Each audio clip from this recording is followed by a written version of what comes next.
I can attest to the fact that all of us in higher education are certainly working hard, and it would benefit all of us, I think, to consider strategies and means by which we can work smarter. Welcome, welcome, welcome. Oh, thank you so much. It's wonderful to be here. And we just read your bio. It's so impressive. And I was just telling the listeners that we actually have known each other personally. So I can attest to your wealth of experience and your knowledge. And was saying in your bio, you had mentioned that you're fourth generation educator. So I was saying maybe she would share who the other generations were before her. Were they your mother or Oh, was she an yes, educator? absolutely. And thank you for asking about that, Yvette. I am a fourth generation educator. I'm very humbled to be able to say that and proud of that as well. My parents were both educators at Morgan State University. Wow. And I think that's where I actually grew up. We were here in Maryland, and I sat in the back of their classrooms and really got to engage in the culture of higher education from a very early age. And then before my parents, my great aunt was an elementary school teacher, and my great great grandmother earned her teaching certificate in Halifax County, North Carolina in 1906. And if you Wow. can imagine that as an African American woman who had been a farmer, she made a decision to change her life so that she could change others' lives. And she decided to become a teacher. And so she is my biggest inspiration. And that's how far back education goes in terms of the educators in my family. Wow. So she was like a true pioneer. Yeah, innovator to start off. Yeah, to start the Yeah. family off. That's Wow. amazing. 1906. I'm going to Wow. be repeating that. That's Mhm. an extraordinary life history. Yes, thank you. It's Thank wonderful. you. A lot of pride would come with that. So yeah, we want to dive into the topic of the day, which is self-care. Mhm. And the thing that I'd like to start with is that people in higher education are a devoted group of people, and we are hard workers and we pride ourselves. Oh yeah, you were there until 10 o'clock. That's great. You Right. worked on the weekend. Fantastic. Um, but what we sometimes often don't realize is that you reach that point of diminishing returns, Mhm. and that hard work, admirable as it is, makes you exhausted and maybe cranky, or no longer making good judgments or not working efficiently. So it's unproductive at a certain point to work hard. I agree. So how we know that you have kind of figured out this conundrum and have a good life work balance, and if you could share with us some of the ways that you've managed to avoid that you know to avoid that tricky situation of Mm. working too hard. Well, I think it boils down to knowing my why, and knowing that for me, higher education is my life calling.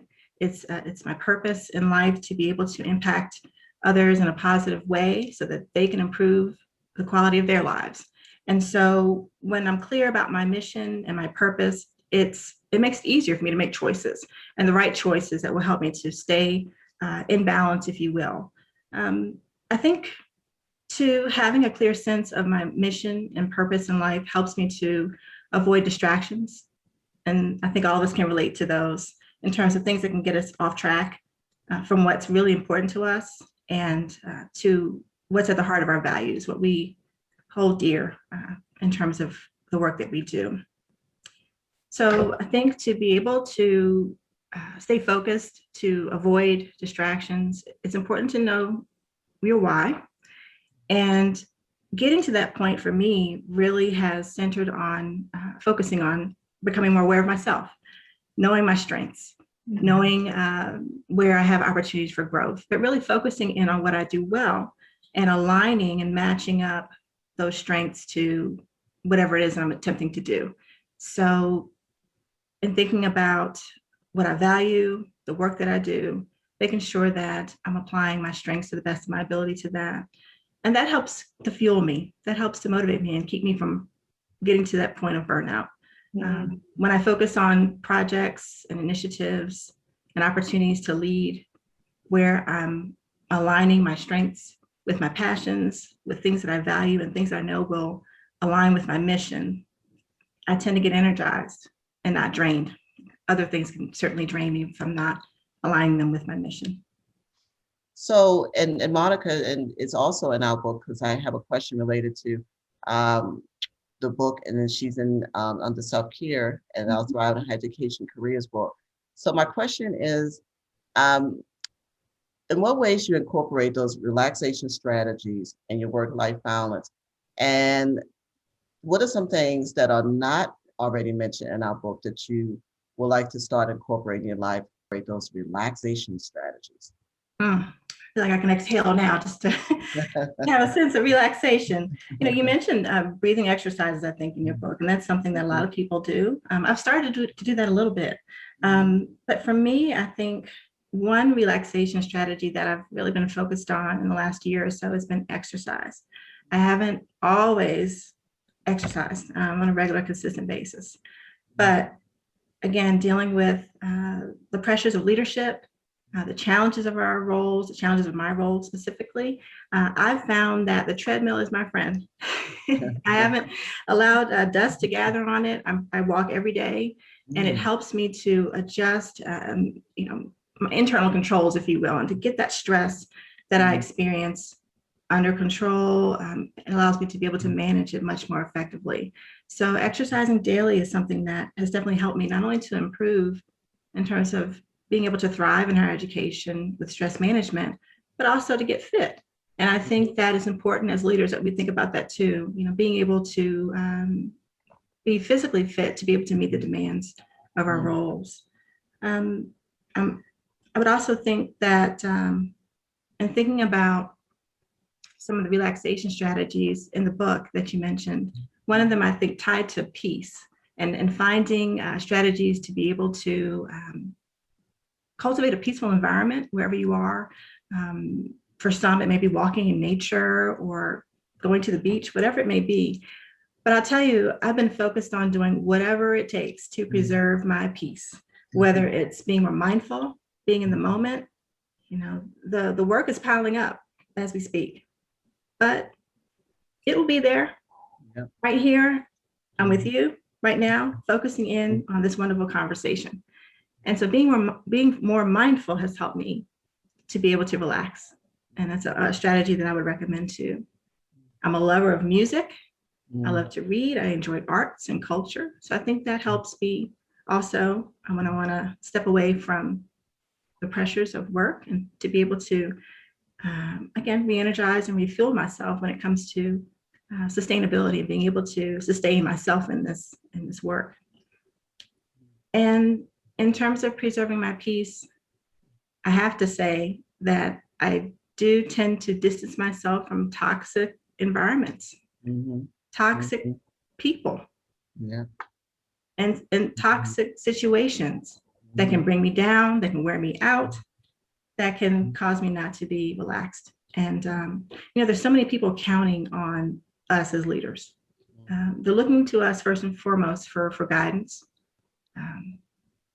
for advice, and we're role models. And so I think about that too, in terms of how I present myself to my colleagues. And if I'm frazzled and stressed out and presenting myself that way at work, I wonder, that wouldn't necessarily leave a good impression on those that I'm called to lead. And it would likely cause them to have less confidence in me as their leader. So I definitely try to preserve my peace, guard against distractions, self-doubt, and discouragement however I can, because it's going to come. Right.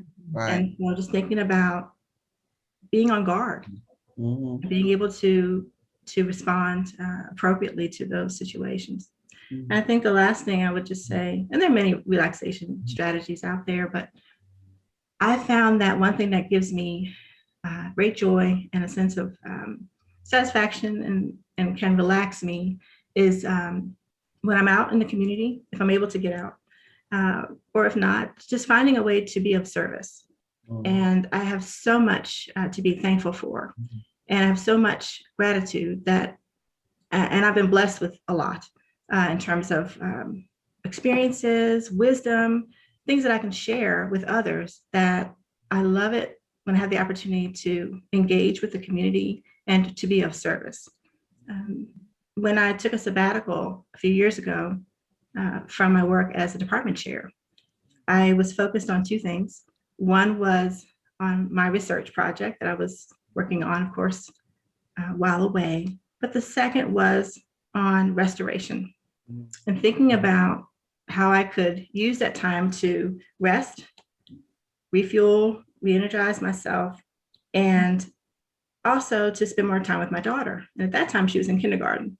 Wow. And so 2 days out of the week when I was on sabbatical, I volunteered in her kindergarten classroom.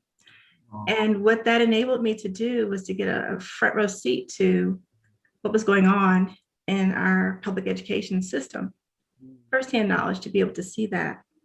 And when I saw the food insecurity of our children who came to school hungry and not able to concentrate on their learning, when I saw concerns about other inequities in education, then that helped me to, again, focus on my purpose and thinking about how I could be an advocate for children in terms of acquiring literacy skills and to be the best that they can be to reach their full potential. So volunteering, serving others, protecting my peace, and exercising are the strategies that come to mind.